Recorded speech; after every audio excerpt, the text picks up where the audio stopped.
Right నమస్తే. ప్రస్తుతం మన నాంపల్లి కోర్టు దగ్గర ఏదైతే కొండా సురేఖ చేసిన వ్యాఖ్యలపై రాష్ట్ర వ్యాప్తంగా దుమారం చెలరేగింది. కొండా సురేఖ వర్సెస్ కేటీఆర్ అన్న వ్యాఖ్యలు కాస్త కొండా సురేఖ వర్సెస్ నాగార్జున ఇష్యూ వచ్చేసి నాగార్జున పరువు నష్టం వేస్తా అని చెప్పేసి కోర్టుకు రావడం జరిగింది. మంత్రిపై పరువు నష్టం కేసు వేస్తామని చెప్పేసి నేడు కోర్టు వాంగ్మూలం తీసుకొని ఈరోజు హాజరు కావడం జరిగింది. సో ప్రస్తుతం మన నాంపల్లి కోర్టు దగ్గర ఏదైతే తెలంగాణ మంత్రి కొండా సురేఖపై పరువు నష్టం కేసులో మంగళవారం నాగార్జున విచారణకు హాజరు కానున్నారు. నాగచైతన్య సమాంత విడాకుల విషయంపై కూడా వివరణ కోరన్నారని చెప్పేసి ఇక్కడ వర్గాలు చెప్పడం జరుగుతుంది. మనం చూడొచ్చు, పూర్తి ఎక్స్క్లూజివ్ విజువల్ చూడొచ్చు. ఇప్పుడే ఆ నాగార్జునతో పాటు నాగ చైతన్య అమల కూడా లోపలికి వెళ్ళడం జరిగింది. సో అదే దీనిపై సోమవారం కోర్టులో విచారణ జరిగింది. నాగార్జునతో పాటు సాక్ష్యాల వాంగ్మూలం ఇవ్వాలని చెప్పేసి కోర్టు ఆదేశించగా వాళ్ళు లోపలికి వెళ్ళడం జరిగింది. మనం ఇప్పుడే విజువల్ చూద్దాం.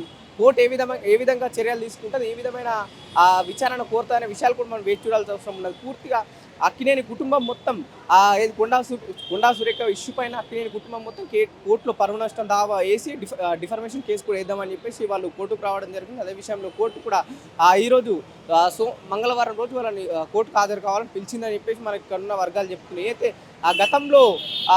గతంలో చేసిన వ్యాఖ్యలు చాలా cine industry versus Konda Surekha కావడం, ఆ కొండా సురేఖ పైన పూర్తిగా కొండా సురేఖతో పాటు కాంగ్రెస్కి ఫైర్ బ్యాక్ అవ్వడం కూడా మనం చూడొచ్చు. ఒకవైపు పొన్నని చెప్తున్నా సరే, మంత్రి కొండా సురేఖ సారీ చెప్పినా సరే, మీరు ఎందుకు దీన్ని ఇంకా రాద్ధాంతం చేస్తున్నారని చెప్పేసి నాగార్జున ఒకవైపు, కాంగ్రెస్ పార్టీ ఆ మంత్రి కూడా ఒకవైపు వార్నింగ్ ఇవ్వడం జరిగింది. ప్రస్తుతం మన నాంపల్లి కోర్టు ముందట్టున్నాం. నాంపల్లి కోర్టులో చూసి నాగార్జున ఆ కుటుంబ సభ్యులతో పాటు కోర్టుకు హాజరు కావడం జరిగింది. ఏదైతే గతంలో కొండా సురేఖపై తెలంగాణ మంత్రి కొండా సురేఖ పరువు నష్టం ఆ కేసులో మంగళవారం నాగార్జున విచారణకు హాజరు కానున్నారని చెప్పేసి ఇక్కడ చెప్పడం జరుగుతుంది. సో నటుడు అక్కినేని నాగార్జున బాపుఘాట్ దగ్గర చేసిన కొండా సురేఖ చేసిన వ్యాఖ్యలపై తీవ్ర దుమారం రేపింది. సో అందువల్ల నాంపల్లి కోర్టు దగ్గరకి నాగార్జున వాళ్ళ కుటుంబ సభ్యులతో వచ్చి కొండా సురేఖపై డిఫర్మేషన్ కేసు వేయడానికి ఇక్కడ వచ్చారని చెప్పేసి ఇక్కడ వర్గాలు అయితే పూర్తిగా మనకు విజువల్స్ అయితే కనిపిస్తుంది. అయితే ఇప్పుడే నాగార్జున వాళ్ళ కుటుంబ సభ్యులు కూడా నాంపల్లి కోర్టుకు రావడం జరిగింది. ఒకవైపు కొండా సురేఖపై పరువు నష్టం దావాతో పాటు డిఫర్మేషన్ కేసు వేస్తామని చెప్పేసి చెప్తున్నారు.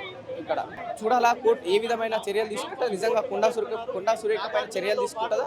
సో మనం చూడాల్సిన అవసరం ఉంటుంది. ఏ విధంగా కోర్టు చర్యలు తీసుకోబోతుంది, ఏ విధంగా నాగార్జున గారు లీగల్గా ముందుకెళ్ళబోతారనే విషయాలు కూడా తెలుసుకోవాల్సిన అవసరం ఉన్నది.